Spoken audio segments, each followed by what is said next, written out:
Hello നമസ്കാരം. ഇന്ന് നമ്മൾ ചിന്താമണി മാർക്കറ്റിൽ നിന്ന് ഒരു 35-40ഓളം പശുക്കളാണ് കേരളത്തിലേക്കും തമിഴ്നാട്ടിലേക്കും എടുത്തിട്ടുള്ളത്. ഈ കാണുന്ന അടിപൊളി ഡെൻമാർക്ക് HF മുതൽ ജേഴ്സി ക്രോസ് പോലുള്ള പശുക്കൾ ഈ ഒരു ലൈനിൽ നിൽക്കേണ്ടതാണ്. ഈ ഒരു ലൈൻ ഇങ്ങേറ്റം മുതൽ അങ്ങേയറ്റം വരെയാണ് നമ്മൾ പശുക്കളെ എടുത്തിട്ടുള്ളത്. അത് നല്ല സൂപ്പർ ക്വാളിറ്റിയുള്ള അടിപൊളി പശുക്കളാണ്.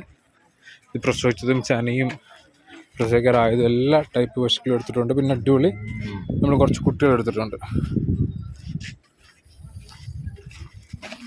ഈ ഒരു ലൈനിൽ കാണുന്നത് 2-3 ജേഴ്സി ചെയ്തിട്ടുണ്ട്. ബാക്കിയെല്ലാം HF ആണ്.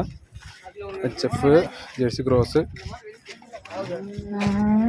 അങ്ങനെ എല്ലാ ടൈപ്പും എടുത്തിട്ടുണ്ട്. നല്ല ഹെവി സൈസ് പശുക്കളാണ് കൂടുതൽ. പിന്നെ ബ്ലാക്ക് ടൈപ്പ് കൂടിയ ബ്ലാക്ക് ജേഴ്സി, പിന്നെ റെഡ് ആൻഡ് വൈറ്റ് മിക്സ് വരുന്ന അങ്ങനെ എല്ലാ മോഡൽസിലുള്ള അടിപൊളി കിഡിലും പശുക്കളാണ് ഇന്ന് എടുത്തിട്ടുള്ളത്.